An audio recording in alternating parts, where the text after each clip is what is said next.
নমস্কার চাষী বন্ধুরা, কিষাণ বাণী অনুষ্ঠানে আপনাদের সকলকে স্বাগত। এই অনুষ্ঠানটি পরিবেশিত হচ্ছে ভারত সরকারের কৃষি এবং কৃষক কল্যাণ মন্ত্রকের সহায়তায়। আজকে আমরা আলোচনা করব মিলেট চাষ এই বিষয় নিয়ে। চাষী বন্ধুরা জানেন যে যারা চাষ করেন নিয়মিত, যে অতিবৃষ্টি বা অনাবৃষ্টি ফলে অনেক কিছুই কিন্তু আমাদের সমস্যা দেখা দেয়। কিন্তু বিকল্প চাষ হিসাবে যে জমিগুলো ধান চাষ হচ্ছে না বা অন্য কিছু হচ্ছে না, বিকল্প চাষ হিসাবে মিলেট চাষ কিন্তু আপনারা সহজেই করতে পারেন এবং খুব লাভজনক ফসল। এবং এই বিষয়ে আলোচনার জন্য আমাদের সঙ্গে রয়েছেন কৃষি বিশেষজ্ঞ ডক্টর কালীপদ প্রামাণিক, অধ্যাপক, পল্লী শিক্ষা ভবন, বিশ্বভারতী। সঙ্গে রয়েছি বিপ্লব ঘোষ। নমস্কার কালীপদদা। নমস্কার। আমরা জানি যে মিলেট চাষ তো খুব একটা গুরুত্বপূর্ণ, সারা ভারতবর্ষে একটা সারা জাগিয়ে ফেলেছে। তো মিলেটের মধ্যে যেমন রয়েছে ধরুন জোয়ার, বাজরা, রাগি, এর মধ্যে আমাদের চাষি বন্ধুরা কোনটা করলে লাভবান হবেন এবং খুব কম সময়ের মধ্যে ফসলটা তুলতে পারবেন? এবার প্রেক্ষাপটটা একটু বলে নেই। বিপ্লব বললেন যে অতিবৃষ্টি, অনাবৃষ্টি, তো দেখা যাচ্ছে প্রতিনিয়ত আমাদের বায়ুমণ্ডলের তাপমাত্রা বৃদ্ধি পাচ্ছে, সাথে হচ্ছে অনিয়মিত বৃষ্টিপাত, ফলে কৃষিকার্যের ক্ষেত্রে একটা স্বাভাবিক অন্তরায় হয়ে দাঁড়িয়েছে। এই মতো অবস্থায় কৃষক এবং কৃষি বিজ্ঞানের খুবই চিন্তিত। অর্থাৎ আমাদের বিকল্প ফসলের দরকার। সেই বিকল্প ফসলটা অতি অবশ্যই খরা সহনশীল এবং তাপমাত্রা সহনশীল হতে হবে। সেই বিকল্প ফসলটা কি না, মিলেট। আমরা জানি মিলেট কিন্তু প্রাচীন ভারতে চাষবাস হতো। মিলেট হচ্ছে একটি দানা শস্য, শক্ত, যা শুষ্ক এবং বৃষ্টি নির্ভর এলাকায় হয়। শুধু তাই নয়, অতি অনুর্বর জমিতেও কিন্তু এই ফসলটি আমরা চাষ করতে পারি। বিপ্লববাবু আরেকটাও বলেছেন যে এর গুরুত্বটা, অর্থাৎ কৃষক ভাইরা এই ফসলটা হঠাৎ চাষ করতে যাবে কেন। তো আমরা দুটো উত্তর আগেই দিয়েছি। একটা হচ্ছে অনিয়মিত বৃষ্টিপাত এবং তাপমাত্রা তারতম্য। এই ফসলটি কিন্তু একেবারেই খরা সহনশীল, যেখানে খুবই কম বৃষ্টিপাত হয় সেখানে হতে পারি, বা আমাদের যে লাল কাঁকুড়ে মাটি, যেখানে জল ধারণ ক্ষমতা খুবই কম, সেই মাটিতে আমরা চাষ করতে পারি। তাছাড়া এই ফসলটি যে সমস্যাযুক্ত জমি, অর্থাৎ অধিক আম্লিক জমি এবং অধিক লবণাক্ত জমি, আমাদের যে বীরভূমের মাটি অধিক আম্লিকযুক্ত, সেখানে আমরা চাষ করতে পারি। আরেকটা কি না, রোগ পোকা সহনশীল, এটা রোগ পোকার আক্রমণ হয় না বললেই চলে। তার সাথে উনি আরেকটা প্রশ্ন মাঝে করে রেখেছেন যে এটার খাদ্য গুণাগুণ, অর্থাৎ মিলেট নিয়ে যে আমাদের সারা জাগানো একটা চলছে, প্রধানমন্ত্রীও জোর দিয়েছেন মিলেট চাষ সম্বন্ধে। কেন আমরা হঠাৎ এই পুরনো ফসলটাকে আবার নিয়ে আসছি? এটা আমরা পরীক্ষা করে দেখেছি, পায়ের যে গুণাগুণ, এটা কিন্তু অধিক পাচ্য, অর্থাৎ সহজেই পরিপাক হয়ে যায়। আর এতে প্রচুর পরিমাণ ফাইবার থাকে, ডায়েটারি ফাইবার। আপনারা জানেন যে খাদ্যশস্যে যদি ফাইবার থাকে তাহলে কোষ্ঠকাঠিন্য রোগকে আমরা সহজে প্রতিহত করতে পারি। তাছাড়া প্রচুর পরিমাণে ক্যালসিয়াম, আয়রন, ফসফরাস, পটাশিয়াম এবং জিঙ্ক। আমরা জানি যে কোনো খাদ্যে যদি অধিক পরিমাণে ক্যালসিয়াম এবং ফসফরাস থাকে, তা যেন আমাদের দেহের হাড় গঠনে সাহায্য করে, তেমনি হাড়কে শক্ত এবং মজবুত করে। আমরা জানি আয়রন ট্যাবলেট, রক্তাল্পতা, যাদের সেই রক্তাল্পতার সমস্যা আছে, যদি আমরা এই খাদ্যশস্যটি গ্রহণ করি তাহলে কিন্তু রক্তাল্পতা রোগ থেকে আমরা মুক্তি পেতে পারি। তারা জিঙ্ক, আমরা জানি কোভিড পিরিয়ডে ডাক্তারবাবু সবাই জিঙ্ক ট্যাবলেট কেন দিতে না, ইমিউনিটি পাওয়ার, আমাদের দেহের যে রোগ প্রতিরোধ ক্ষমতা সেটাকে বাড়াতে সাহায্য করে। আর সবাই পটাশিয়াম, আমাদের যে একটা ব্যালেন্সটাকে রক্ষা করতে কিন্তু এই পটাশিয়ামের গুরুত্ব অপরিসীম। তাছাড়া প্রচুর পরিমাণ ভিটামিন, যেমন বিটা ক্যারোটিন, ভিটামিন B6 থাকে। তাছাড়া থাকে এখানে নিয়াসিন, থাকে আপনার ফলিক অ্যাসিড। তাছাড়া লেসিথিন বলে একটা কেমিক্যাল থাকে যা স্নায়ু রোগকে প্রতিহত করে। আপনারা জানেন যে আজকাল স্নায়ু রোগ একটা অন্যতম রোগ হয়ে পরিণত হয়েছে। অর্থাৎ এই খাদ্যশস্যটি যেমন মানুষের দেহকে সুস্থ রাখতে সাহায্য করে, তেমনি প্রচুর প্রোটিন থাকার জন্য বা খনিজ লবণ থাকার জন্য গোখাদ্য হিসাবেই খুবই উপযুক্ত একটি ফসল। আর উনি আরেকটা প্রশ্ন করেছেন যে আমরা রাগিটাকে হঠাৎ নেব কেন। তো আমাদের তো জোয়ার, বাজরা অনেক কিছু চাষ হয়। আমরা আমাদের বিশ্ববিদ্যালয়ে গবেষণা করে দেখেছেন যে রাগি ফসলটা হচ্ছে আমাদের যে পশ্চিমবঙ্গের জলবায়ু, তাতে রাগি কিন্তু আমরা ভালোভাবে চাষ করতে পারি। এবার রাগির চাষবাস করতে গেলে আমাদেরকে কেন রাগি করব, আমি প্রথমেই বলেছি যে প্রচুর প্রোটিন থাকে, খনিজ লবণ থাকে। এছাড়া যারা রাগির যে খাদ্যশস্য যদি গ্রহণ করে তাহলে কি হৃৎপিণ্ডজনিত সমস্যা, সেটাকে আমরা রক্ষা করতে পারি। এছাড়া আমাদের রক্তে যে কোলেস্টেরল, আপনার কোলেস্টেরল সবাই চিন্তিত, সেটাকেও কমাতে সাহায্য করে। ডায়াবেটিস একটা কমন রোগে পরিণত হয়েছে, ডায়াবেটিসও কমাতে সাহায্য করতে পারে। অর্থাৎ মানুষের যে সমস্ত রোগ, এই যে টেম্পারেচারের পরিবর্তন, এই যে অনিয়মিত বৃষ্টিপাত বা আমরা যে বিভিন্ন মিশ্রিত খাদ্য খাচ্ছি সেখান থেকে কিন্তু একটা খাদ্য, তাই জন্য নাম হচ্ছে নিউট্রি সিরিয়াল, অর্থাৎ প্রচুর পরিমাণে নিউট্রিয়েন্ট পূর্ণ এই খাদ্য হচ্ছে মিলেট, তার সাথে বলতে পারি রাগি। এবার রাগির চাষবাস আমরা দেখেছি, রাগি সাধারণত আমাদের যে জলবায়ু, অর্থাৎ এখানকার তাপমাত্রা খুবই বেশি, 30 থেকে 34 ডিগ্রি মতো হতে পারে তাপমাত্রা, সেখানে হতে পারে।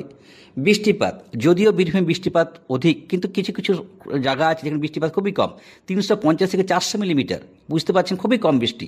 আবার অধিক বৃষ্টি সেখানে 500 থেকে 2000 মিলিমিটার, সেখানেও আমি রাগি করতে পারি।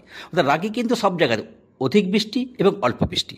হ্যাঁ, একটাই খেয়াল রাখতে হবে, উঁচু জমি যেখানে জল দাঁড়ায় না, যদি অতিরিক্ত যে জল দাঁড়িয়ে যায় তাহলে কিন্তু ফসলটি হতে পারে না। তার জন্য আমাদের আছে লাল কাঁকুড়ে মাটি, আমরা জানি লাল কাঁকুড়ে মাটিতে জল দাঁড়ায় না বললেই চলে, অতএব সেখানে আমি এই চাষটি ভালোভাবে করতে পারি। খুব ঢালু জমি, অর্থাৎ ঢালু জমি যেখানে আমরা অন্য স্বাভাবিক ফসল ধান করতে পারি না।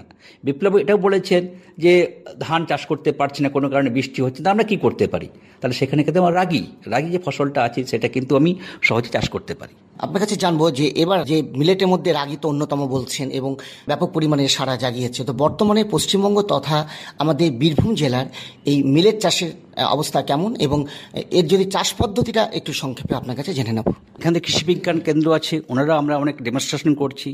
আমাদের যে এগ্রিকালচার ফার্ম, এখানেও আমরা রাগিটা চাষ করছি এবং রাগির যে উৎপাদন ক্ষমতাটা অনেক বেশি। এবারে রাগি যেহেতু নতুন চাষ, এই চাষ পদ্ধতি কীভাবে আপনি চাষ করবেন সেটা সম্বন্ধে বলি। সাধারণত সারি থেকে সারির দূরত্ব হচ্ছে 12 ইঞ্চি বা 1 ফুট বা 30 সেন্টিমিটার। গাছ থেকে গাছের দূরত্ব 4 ইঞ্চি থাকলেই হবে এবং বীজের গভীরতা 1 ইঞ্চির মতো, বেশি গভীরতা বীজ বোনা যায় না। আরেকটা মজার বিষয় হচ্ছে এই যে মিলেট, আমরা যখন ধান শস্য চাষ করি না, প্রথমে চারা তৈরি করি, তারপরে আমরা সেটাকে রোপণ করি। এটা কিন্তু দুভাবেই করে, বপনও করা যায়, রোপণও করা যায়। আমরা ছিটিয়েও বুনতে পারি এই বীজটিকে, বা আমরা চারা তৈরি করে বুনতে পারি। সেক্ষেত্রে আমরা দেখেছি যদি আমরা ছিটিয়ে বুনি, একর প্রতি মোটামুটি 3 থেকে 4 কেজির মতো বীজ লাগবে। আর যদি আমরা রোপণ পদ্ধতিতে করি সেক্ষেত্রে ওই 1.5 থেকে 2 কেজি বীজ হলেই চলবে 1 একর জমির জন্য। এবং চারার বয়স সেক্ষেত্রে আপনার 20 থেকে 25 দিন হলেই চলবে। অর্থাৎ দুইভাবেই করতে পারি, আমরা বপনে করতে পারি আর রোপণে করতে। এর জন্য কিছু জাত আমরা দেখেছি, যে জাতগুলো আমাদের এখানে ভালোভাবে হচ্ছে, তার মানে VL 149, VL 315, BR 7, RAU 8, অর্থাৎ এই 4টি জাতের কথা বললাম, তার যে কোনো একটি জাত আপনি চাষ করতে পারেন। আর প্রথমেই বলেছি যে অনুর্বর জমি, যে মাটির উর্বর শক্তি কম, অর্থাৎ সার খুবই কম লাগে, এই শস্যটি চাষ করতে গেলে। আমরা দেখেছি বৃষ্টি নির্ভর এলাকা, অর্থাৎ যেখানে বৃষ্টির উপর নির্ভর করেই আমাকে চাষ করতে হবে, সেক্ষেত্রে আমি 16 কেজি নাইট্রোজেন, 8 কেজি ফসফেট এবং 8 কেজি পটাশ একর প্রতি আমরা প্রয়োগ করব। যখন বীজটি বপন করব সেই সময় দেব। আর যেখানে আপনার সেচের ব্যবস্থা আছে, সাধারণত আমরা সেচটা দেই যদি আমরা সেপ্টেম্বর অক্টোবর অর্থাৎ শীতকালীন যদি আমি ফসলটি চাষ করি, সেক্ষেত্রে আপনার সেচের ব্যবস্থা রাখতে হবে। সেক্ষেত্রে সারের পরিমাণ হবে 24 কেজি নাইট্রোজেন, 12 কেজি ফসফেট এবং 12 কেজি পটাশ। সেক্ষেত্রে আমি নাইট্রোজেন বিভাগে দেব, যখন আপনি চারাটি বপন করবেন বা রোপণ করবেন তখন 12 কেজি নাইট্রোজেন, বাকি ফসফেট এবং পটাশ পুরোটাই দিয়ে দেব। আর বাকি 12 কেজি নাইট্রোজেন যখন আমি প্রথম সেচ দেব সেই সময় আমি চাষ করব। আর রোগ পোকার কথা আমি বললাম, কোনো রোগ পোকা লাগে না বললেই চলে। আর আগাছার সমস্যা সাধারণত হয়ে থাকে বর্ষাকালে, সেই সময় হয়। আমরা কি করব না, বীজ বপন করার 1 থেকে 2 দিনের মাথায় পেন্ডিমিথালিন 10 মিলি 2 লিটার জল 1 শতক জমিতে আমরা প্রয়োগ করব। যদি প্রয়োগ করি সেক্ষেত্রে কিন্তু আগাছা হবে না বললেই চলে। আর যদি আগাছা হয়েই থাকে সেক্ষেত্রে 30 থেকে 40 দিনের মাথায় আমরা আগাছা যদি পরিষ্কার করে নেই, তাহলে কিন্তু পরবর্তীকালে কোনো আগাছার উপদ্রব হয় না। এরপরে আসছি আমি ফসল কাটার ব্যাপারটা আসছি। যদি আমরা দুটো রকমের হয়, স্বল্পমেয়াদী এবং মধ্যমেয়াদী, 2 রকমেরই আমরা মিলেট বা আমাদের যে রাগি সেটা পাওয়া যায়। যদি আমরা স্বল্পমেয়াদী চাষ করি সেক্ষেত্রে 95 থেকে 105 দিন, অর্থাৎ খুবই অল্প দিনের ফসল। আর যদি মধ্যমেয়াদী চাষ করি সেক্ষেত্রে 110 থেকে 125 দিনের মধ্যেই আমরা ফসলটা কেটে নিতে পারি। এক্ষেত্রে যে গবেষণা করে যে ফলনটা আমরা পাই, সেক্ষেত্রে দেখেছি 10 থেকে 12 কুইন্টাল একর প্রতি আমরা ফলন পেতে পারি। আর খড় 24 থেকে 28 কুইন্টাল, অর্থাৎ আমরা প্রচুর পরিমাণে যেমন আমরা দানা পাচ্ছি, যাতে প্রোটিনে ভরপুর, খনিজ লবণে ভরপুর, ভিটামিনে ভরপুর, সেটা যেমন আমাদের যে মানব দেহের যেন উপকার করছে, তেমনি এই যে খড়ে প্রচুর পরিমাণে প্রোটিন এবং খনিজ লবণ, যেটা গবাদি পশুর খাদ্য শস্য হচ্ছে একটি উত্তম খাদ্য হিসাবে পরিণত হচ্ছে।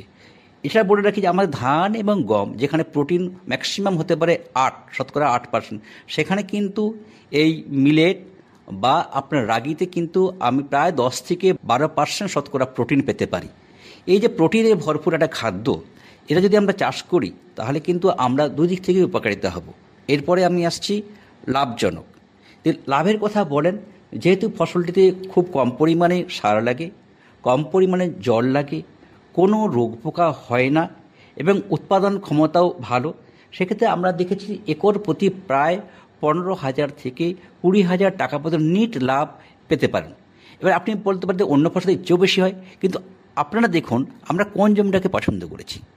যে জমিটাতে অন্যান্য স্বাভাবিক ফসল, অর্থাৎ যেখানে আপনি ধান চাষ করতে পারছেন না বা কোনো কলাই চাষ করতে পারছেন না, সেই সমস্ত জমি লাল কাঁকুড়ে মাটি, জল ধারণের ক্ষমতা খুবই কম, অনুর্বর, যেখানে আপনার আগাছা জন্মায়, সেই জায়গাটা যদি আমরা পরিষ্কার করে এই ফসলটাকে লাগাতে পারি তাহলে সঙ্গে সঙ্গে যেমন আপনার একটা বিকল্প ফসলও পাচ্ছেন, সঙ্গে সঙ্গে আপনি ভরপুর পরিমাণে খাদ্যগুণ পাচ্ছেন, যেটা আপনার মানবদেহের প্রতি যে উপকারী তেমনি গবাদি পশুর ক্ষেত্রে উপকারী হবে। তো আপনার কাছে আরেকটা জিনিস জানবো যে এই যে মিলেট চাষ একটা খুবই ভালো একটা ফসল এবং লাভজনক ফসল, তো এই চাষ আরও বাড়ানোর জন্য, বিশেষ করে চাষি বন্ধুদের সচেতনতা বাড়ানোর জন্য আপনাদের দপ্তর থেকে কি কি উদ্যোগ নেওয়া হয়েছে? আমরা বিভিন্ন রকমের লিফলেট দিচ্ছি, যে আমাদের যেমন মাঘ মেলা হয় সেখানে আমরা লিফলেট দিয়ে থাকি কীভাবে হয়। তাছাড়া আমরা অ্যাওয়ারনেস ক্যাম্প করে থাকি, শুধু আমরা নয়, যে আমাদের যে কেভিক রথীন্দ্রকে কৃষি বিজ্ঞান কেন্দ্র আছে ওনারাও ফ্রন্টলাইন ডেমনস্ট্রেশন করেন, আমরাও মাঠে করে থাকি। বিভিন্ন জায়গার থেকে যখন বিভিন্ন ডিস্ট্রিক্ট থেকে চাষি ভাইরা আসেন আমরা সেখানে ডেমনস্ট্রেশন করাই এবং সেই ফসলটার উপকারিতার সম্বন্ধে আমরা ওনাদেরকে জানাই, যাতে আপনারা এটা চাষ করুন, সেসব জায়গায় চাষ করুন যেখানে আপনার অন্যান্য ফসল হচ্ছে না, অর্থাৎ পার্টিকুলারলি যখন অত্যধিক বৃষ্টিপাত হচ্ছে বা খুবই কম বৃষ্টিপাত হচ্ছে, সেই ব্যাপারগুলো নিয়ে আমরা বিভিন্ন রকম সচেতনতা করি। আমরা লিফলেটের মাধ্যমে করি, ছোটোখাটো মিটিংয়ের মাধ্যমে করি, প্লাস আমাদের কেভিকে আছে, ওনারা ব্যাপারটাকে নিয়ে দেখেন এবং যাতে করে কৃষক ভাইরা এই চাষটি করতে পারে তার জন্য আমরা চেষ্টা চালাচ্ছি। এতক্ষণ অনুষ্ঠানটি শুনলেন খুব গুরুত্বপূর্ণ একটা বিষয় নিয়ে, মিলেট চাষ, এবং এই চাষ যে কতটা সহজ পদ্ধতি চাষ করা যায় এবং লাভজনক ফসল কিভাবে করবেন তা বিস্তারিত আজকে আমরা আলোচনা করলাম। আর এই বিষয়ে আলোচনার জন্য আমাদের সঙ্গে ছিলেন কৃষি বিশেষজ্ঞ ডক্টর কালীপদ প্রামাণিক, অধ্যাপক, পল্লী শিক্ষা ভবন, বিশ্বভারতী। সঙ্গে ছিলাম বিপ্লব ঘোষ। নমস্কার। কিষাণ বাণীর দ্বিতীয় পর্যায়ে আমরা কথা বলবো বীজ ধানের চাষ নিয়ে। এ বিষয়ে আমাদের সঙ্গে আলোচনা করতে, তার অভিজ্ঞতা ভাগ করে নিতে আমাদের সঙ্গে রয়েছেন বীরভূম জেলার লাভপুর ব্লকের নবগ্রামের প্রগতিশীল চাষী বন্ধু জিতেন্দ্রনাথ মণ্ডল। জিতেনবাবু, আপনাকে আমাদের এই আসরে স্বাগত জানাই। নমস্কার। এই যে বীজ ধানের চাষ বলছি, অর্থাৎ আপনি যে ধানটা ফলাচ্ছেন সেটা খাদ্যশস্য হিসেবে নয়, বীজ ধান হিসেবে, অর্থাৎ আপনার উৎপাদিত ধানটা অন্য চাষি বন্ধুরা বীজ হিসেবে ব্যবহার করবে। এটা আপনি কতদিন ধরে করছেন? এই বীজ ধানের চাষটা আমি মোটামুটি প্রায় 5 থেকে 6 বছর ধরে করছি। এটা শুরু করলেন কিভাবে?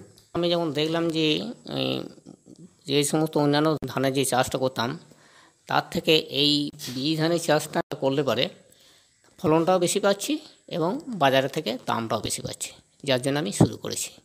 যোগাযোগটা কী করে হলো? যোগাযোগ আমাদের লোকাল এজেন্ট যারা সিড দেয় চাষ করার জন্য, তাদের মাধ্যমেই আমরা সিডটা নিই এবং চাষ করি। আপনারা তো ফাউন্ডেশন সিডটা পাচ্ছেন আর সার্টিফাইড সিডটা তৈরি করছেন।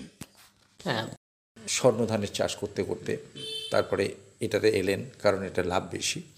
এই লাভটা কিভাবে হচ্ছে? প্রথমত হচ্ছে ফাউন্ডেশন সিডটা যেটা আমরা নিই, এই সিডটা অন্যান্য ধানের থেকে পরিমাণে কিছুটা কম লাগে, 1 নম্বর গেল।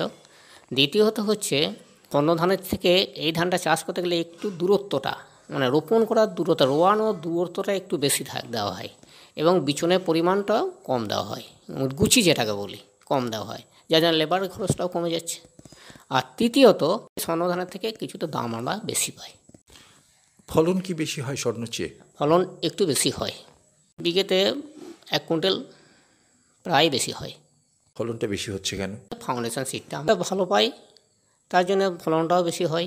পোকামাকড়ের সমস্যা কি কম? পোকামাকড়ের সমস্যা স্বর্ণ ধানের থেকে অনেকটাই কম, যদি দেখা যায় যে প্রথম ধাপে স্বর্ণ ধানের কীটনাশক ব্যবহার হচ্ছে হয়তো বিঘে 1,000 টাকা কি 1,200 টাকা, এইটাতে হয়তো তুলনামূলক যদি কম্পেয়ার আমরা করে থাকি তাহলে হয়তো 200, 250 কি 300 টাকা ম্যাক্সিমাম খরচ হয়ে থাকে। তাহলে তার মানে ওখানেই তো 1,000 খানিক টাকা বেঁচে গেল। হ্যাঁ, ওইখানেই স্বর্ণ ধানের থেকে আমাদের 800 থেকে 1,000 টাকা আমাদের সেভ হয়ে থাকে। তারপর আপনি বললেন যে শ্রমিকের খানিকটা তফাৎ হয়, উৎপাদন খরচ অনেকটাই কমে যাচ্ছে। উৎপাদন খরচ অনেকটাই কমে যায়, লেবার দিক করছে, সিডের দিক দিয়ে করছে, কীটনাশক দিক দিয়ে করছে, এই 3 দিক দিকে কিছুটা করে সেভ হচ্ছে আমাদের। আর যদি পোকামাকড় কম লাগে তাহলে তো উৎপাদনও বাড়বে। পোকামাকড় না থাকলে উৎপাদন অটোমেটিক বেড়ে যায়, যার জন্য আমাদের ফলনটা বাড়ে। এখন স্বর্ণধানের ধরুন যা অবস্থা হয়েছে, মাজরা তো আছেই, তার সঙ্গে খোলা পচা এবং বাদামি শোষক পোকায় চাষি বন্ধুরা তো জেরবার। হ্যাঁ, ওই জন্যই তো স্বর্ণ ধানের চাষ ছেড়ে আসতে আমরা বাধ্য হচ্ছি। ফাউন্ডেশন সিডটা চাষ করলে ওই সমস্ত উপদ্রব অনেকটাই কম থাকে। এই ধানের কোম্পানি আপনাকে যে দামটা দিচ্ছে সেটা কি স্বর্ণ চেয়ে বেশি? স্বর্ণ ধান বাজারে যে দাম থাকে তার থেকে অন্তত কুইন্টাল প্রতি 50 থেকে 100 থেকে 150 টাকা পর্যন্ত আমাদেরকে বেশি দেয়। 8 কুইন্টাল উৎপাদন হলে 400 থেকে 500 টাকা, আপনি যদি বলেন 150 টাকা পর্যন্ত হয় তাহলে তো প্রায় 1200 টাকা, অন্তত 1,000 খানিক টাকা ওখানেও বেশি হতে পারে। হ্যাঁ, বিঘে প্রতি 800 থেকে 1,000 টাকা আমাদের সেভ হয়ে থাকে, বেশি পেয়ে থাকি। আপনি তো বরাবর স্বর্ণধানেরই চাষ করেছেন, তারপরে এই ধানটা চাষ করছেন, চাষ পদ্ধতিতে আলাদা করে যত্নার্থী কিছু নেওয়ার ব্যাপার আছে? না, আলাদা করে জন্য কোনো ব্যবস্থা নেওয়ার প্রয়োজন নেই, তবে একটা দিক থেকে আমাদের ভালোভাবে নজর রাখতে হবে যেন অন্য কোনো সিড এই ধানের সঙ্গে মিশে না থাকে। যদি মিশে থাকে তাহলে তো বিচনটা হবে না, তখন অন্য ধানের সঙ্গে মিশে যাবে। ওই দিক দিয়ে আমার নজর রাখতে হবে যেন অন্য কোনো ধান এর সাথে মিক্সড না থাকে। সেটা কিভাবে করেন? সেটা করি বলতে ওই যখন অন্য ধান দেখা যায় তখন ওইটাকে মাটি থেকে তুলে ফেলে দিতে হয়, অথবা মানে কাস্তে করে কেটে সরিয়ে দিতে হয়। বুঝতে পারা যায়? হ্যাঁ, বুঝতে পারা যাবে, ধানের কালার দেখে বোঝা যাবে। তারপরে কোনো কোনো ধানের খড়টা হয়তো লম্বা কিংবা মেটে হয়, সেই জন্য আমরা তফাৎটা বুঝতে পারি, তখন আমাদেরকে তুলে ফেলে দিতে হয়। ফুল আসার সময়ের পার্থক্য দেখেও তো বোঝা যেতে পারে যে অন্য কোনো ধান আছে কিনা। কোনো কোনো সিড একসাথেই ফুল হতে পারে, আর কোনো কোনো সিড হয়তো দেখা যায় 7 দিন আগে বা পরে ফুল হচ্ছে, এমন হয়। এবার যখন সময়ের তফাৎ হয় তখন তো খুব সহজেই চেনা যাবে।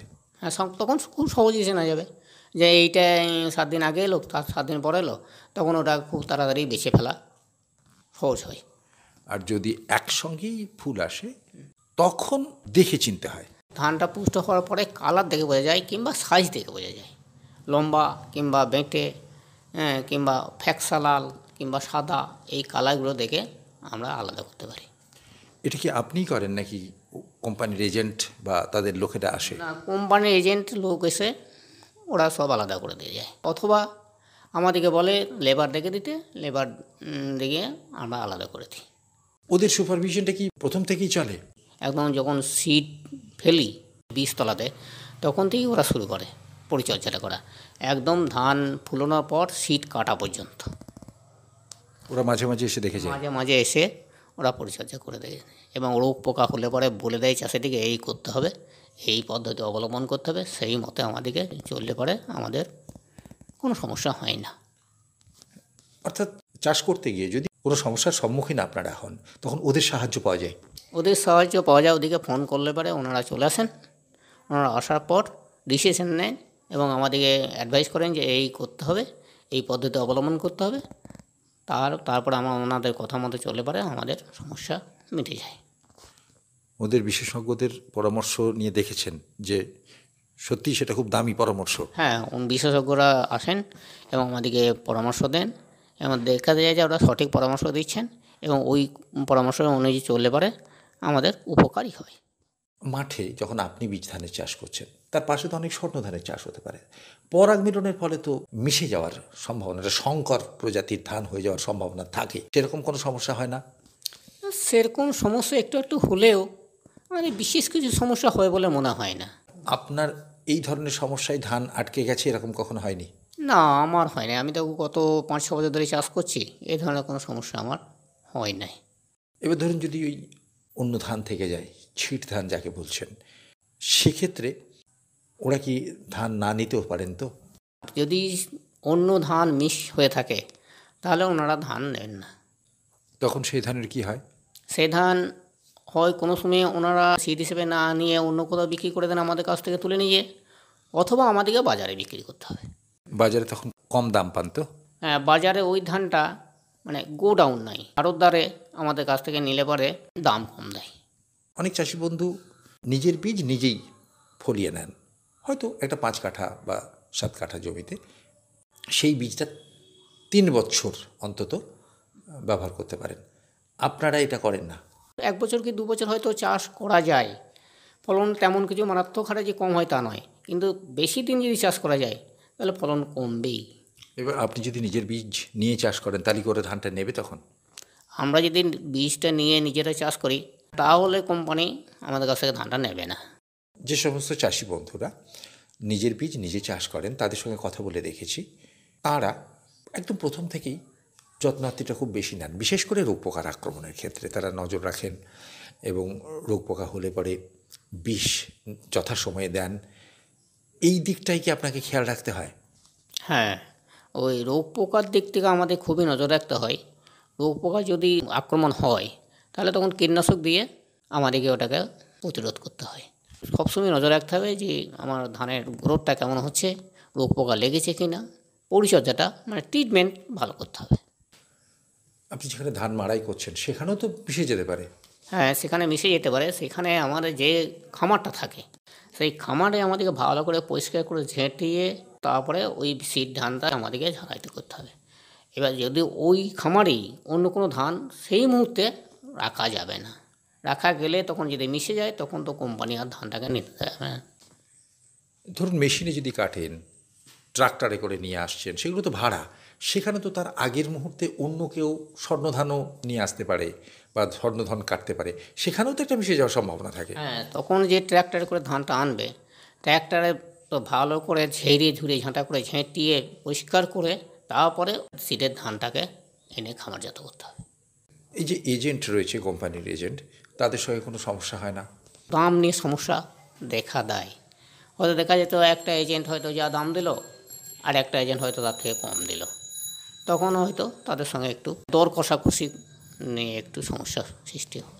ধরুন আপনি দেখছেন যে আপনি যে এজেন্টের সঙ্গে কাজ করছেন তিনি হয়তো একটু কম দাম দিচ্ছেন, অন্য কোনো এজেন্ট একটু বেশি দাম দিচ্ছেন, আপনার এজেন্টকে ছেড়ে ওই এজেন্টের কাছে চলে যাওয়া যাবে নাকি কোনো বিশেষ চুক্তি থাকে? না, সেরকম কোনো চুক্তি নেই। আমি যে এজেন্ট আমাকে দাম বেশি দেবে আমি তার কাছে নিতে পারি। এটা কি আপনার নিজের ক্ষেত্রে হয়েছিল? নিজের ক্ষেত্রে প্রথমে একটা হয়েছিল আমার, তারপরে দেখা যাচ্ছে যে সেই এজেন্ট দাম একটু কম দিচ্ছে, সেখানে আমি এজেন্ট পরিবর্তন করে নিয়েছি। এই বছর আমি নতুন এজেন্টের কাছে নিয়েছি, আশা করি আমার কোনো সমস্যা হবে না। এই পরিবর্তনে কোনো সমস্যা নেই, মানে কোথাও কোনো আইনি সমস্যা হয় না? না, আইনে কোনো সমস্যা নাই। আমি যে কোনো জায়গাতে যে কোনো এজেন্টের সঙ্গে যোগাযোগ করে আমি সিট নিতে পারি।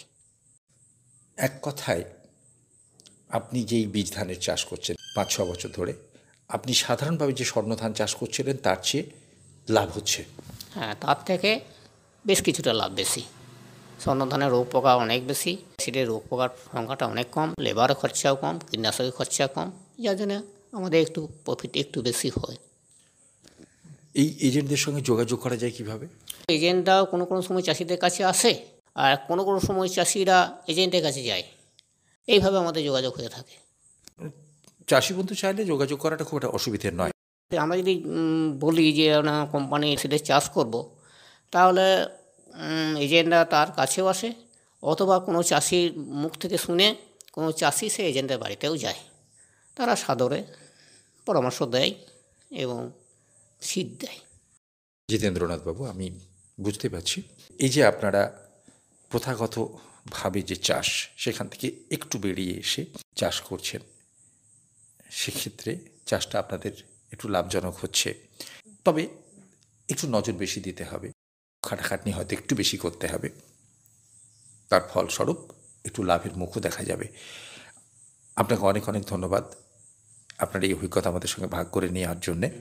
আশা করব যারা এই অনুষ্ঠান শুনছেন তারাও আপনার মতো করে ভেবে এভাবেই চাষটাকে এগিয়ে নিয়ে যাবেন, লাভজনক করবেন, এই আশা রেখে আপনাকে অনেক অনেক ধন্যবাদ এবং নমস্কার জানিয়ে যারা অনুষ্ঠান শুনলেন তাদের ধন্যবাদ এবং নমস্কার জানিয়ে আজকের কিষাণ বাণী এখানেই শেষ করছি। অনুষ্ঠানটি প্রচারিত হলো ভারত সরকারের কৃষি ও কৃষক কল্যাণ মন্ত্রকের সহায়তায়।